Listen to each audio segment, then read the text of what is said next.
I'm joined by United States Senator Tom Cotton of Arkansas. Senator Cotton is chairman of the Senate Intelligence Committee. He's on the Armed Services Committee, and he is chairman of the Republican Senate Conference, making him the third-ranking Republican in the Senate. Good Monday, Senator Cotton. I'm unaware of where the sanctions legislation is. Does the president have that right that it's getting put in by the senator, by the Republicans, and it's likely to pass? Yeah, Hugh, I had heard what the president said yesterday, too, and that was consistent with what I had heard from some of the senators who are leading the charge in that legislation. Last I checked, it has more than 80 sponsors, and I think mostly we wanted the president to say that he's ready to impose those sanctions, that he thinks it's necessary to force Putin's hand further to the negotiating table in Ukraine. So if the president is ready for that, then I suspect we can pass that in short order in the Senate and then move out quickly with it in the House of Representatives as well. I've long thought that the only way to have peace in Ukraine, given where things stand on the battlefield, regrettably, after nearly 4 years of war, thanks to Joe Biden's weakness, is that you're going to have to keep pressure on Vladimir Putin, keep the pressure on the forward line of troops, keep the pressure on his economy to make him realize he has more to lose if the war continues than he does if he sits down at the negotiating table and hammers out a ceasefire. Now, the president also tossed in adding the same sanctions regime to Iran. Do you also support that, Senator Cotton?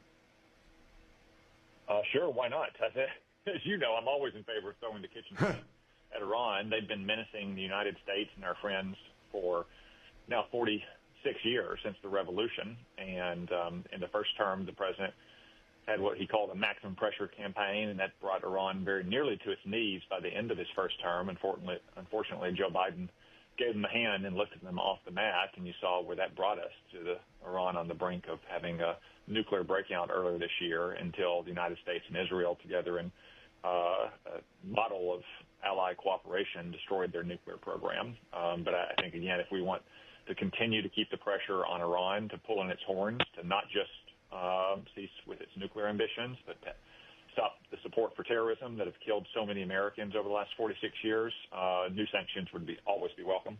That's 2 out of 4 of the Alliance of Tyrants, which would also include China and North Korea, maybe even Venezuela. So let me go to Venezuela. That's quite an armada that is assembled in the Caribbean and on the Atlantic coast of Venezuela, Senator. Do you actually expect military kinetic action, or is this a way of bringing pressure, in your view, on the dictator Maduro? Well, Hugh, much of the military presence that we've built up in the Caribbean is directed towards these drug boats that the administration has done a great job of identifying and destroying. And that's the one way to keep these drugs off of our shores. Interdicting these boats is simply not a satisfactory solution. One, it's very dangerous for our soldiers, for our sailors, for Coast Guardsmen, as we've seen in the past, with interdictions off the coast of Somalia that led to the death of several sailors, I think just last year, maybe 2 years ago. And two, it's just something that these cartels build into their business model.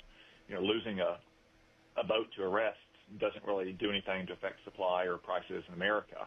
But as I heard Secretary Rubio say recently, there sure are a lot of people less willing to run these boats now lately than there were a year ago.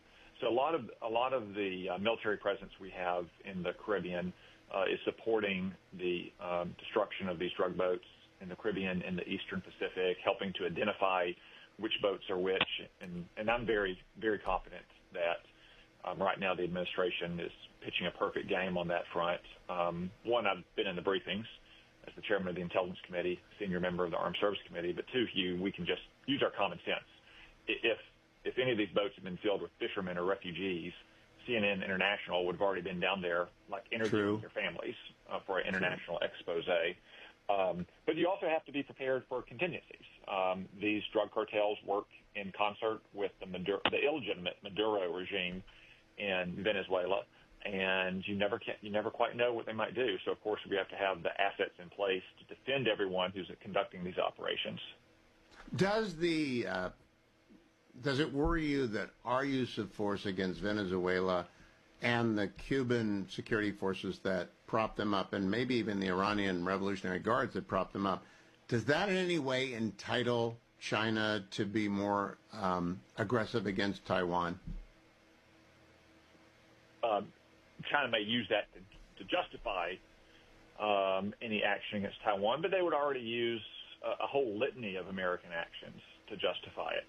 I'm reminded of what Bill Buckley used to famously say during the Cold War to leftists and fellow travelers with communist Russia, said about people who drew such moral equivalence. It's the difference between a man who shoves an old lady in front of a bus and a man who shoves an old lady out from in front of an oncoming bus, to say that both of them go around shoving old ladies.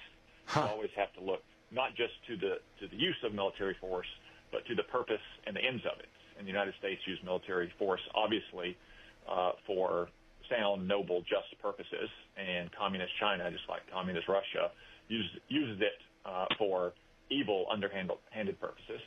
Now, Senator, has the world gotten sufficiently clear that we can say there's a West that is led by the United States, and there's an anti-West, the Alliance of Tyrants, that is led by the CCP and Xi Jinping? Do you think the clarity is there for most people? You got to pick a side now. I do, Hugh. I think probably it's much more commonplace on the left internationally than it is in America. You still have in America people like Bernie Sanders and Alexandria Ocasio-Cortez, and a distressing number of Democrats in growing numbers in the House and the Senate who are part of the Blame America First coalition and always seek to put the world's ills on America's shoulders. But I think if you just look internationally, I mean, you have plenty of center-left governments in Europe who very clearly state that the United States is the leader of the free world. We're the only country that can marshal a coalition of countries from Europe to the Middle East to Asia to stand up to Chinese communist tyranny. There are some voices in America on the left. Some of those are I would say, former left of center types, oftentimes in business or the tech world. But if you just look what our friends and allies around the world say, you can see how critical they know that leadership under President Trump has been. I want to remind everyone, as Christmas approaches and Black Friday, 7 Things You Can't Say About China is Senator Cotton's bestseller. It's a perfect Christmas present. Boy, is it going to be very relevant in 2026. Senator Tom Cotton, thank you for joining me.